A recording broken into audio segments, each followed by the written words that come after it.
Welcome back to the channel. Before we get into this, make sure you hit that like button, because stories like this don't get told unless the algorithm knows you want real women's basketball conversations. Subscribe to the channel if you love honest coverage, player-first analysis, and the stories nobody else wants to touch. And most importantly, drop a comment early, because I already know this one is going to divide. Now let me ask you something. Have you ever seen a message that didn't name anyone, but somehow said everything? Because that's exactly what Fulwiley just did. No press conference. No interview. No long statement. Just a And yet, within hours, people around the women's basketball world were asking the same uncomfortable question. Was that about Kim Mulkey and LSU? Now listen carefully, this isn't about hate. This isn't about tearing anyone down. This is about patterns. This is about player development. This is about opportunity. And this is about why some programs elevate talent, while others seem to drain. Fulwiley didn't say LSU. She didn't say Mulkey. But when elite players speak in code, the basketball world listens. And today, we're breaking down why this message hit so hard, what it suggests about LSU's culture, and why more players are quietly starting to ask questions that used to be off limits. Because here's the truth most people won't say. Winning games can hide development problems, until it can't anymore. Fulwiley's rise has never followed the traditional script. She wasn't loud. She wasn't flashy with statements. She let her game speak, creativity, feel, confidence, freedom. The kind of player you don't cage. The kind you nurture. And when players like that start hinting that something's wrong somewhere else, that's not random. That's experience talking. Let's rewind for a moment.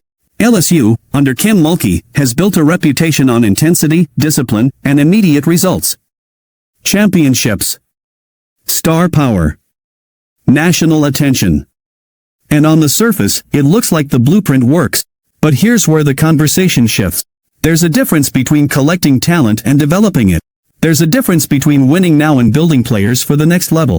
And lately, more people are starting to notice that LSU's system tends to favor a very specific type of player. One that fits Mulkey's structure perfectly, while others quietly stagnate, shrink, or disappear from the spotlight.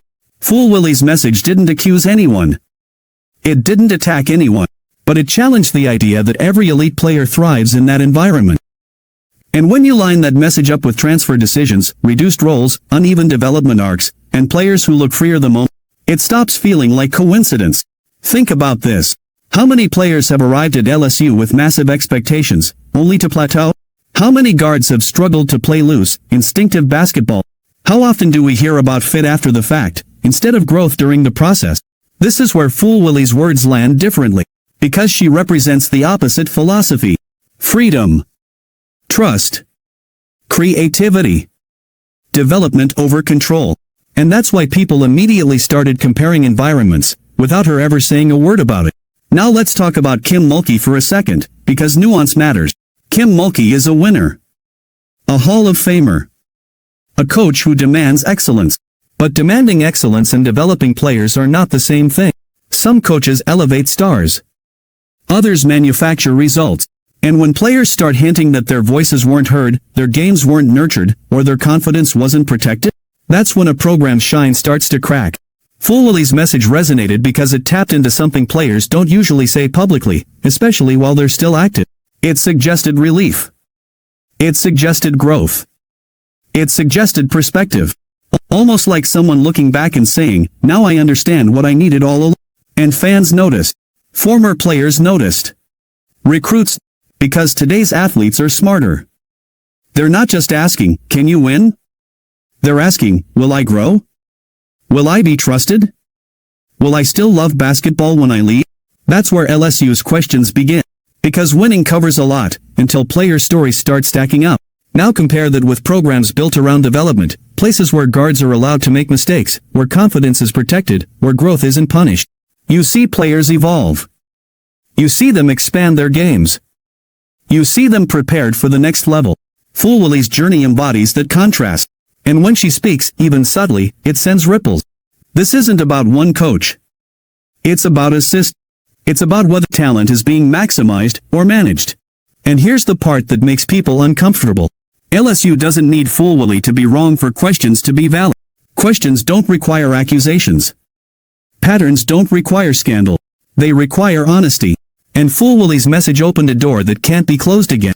Because once players start realizing that development environments matter more than branding, power shifts. Recruits start watching film differently.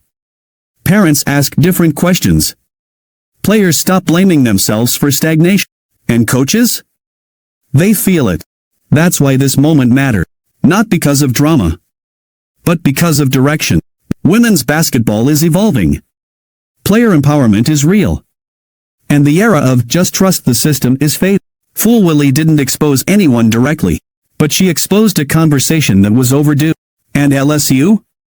They're now part of it, whether they like it or not. So I'll leave you with this. Do you think Fulwiley's message was coincidence, or quiet confirmation of something players already know? Drop your thoughts in the comments. If you agree, hit that like button so this conversation reaches more fans. And if you want real, unfiltered women's basketball stories like this every week, subscribe now. Because this conversation? It's just getting started.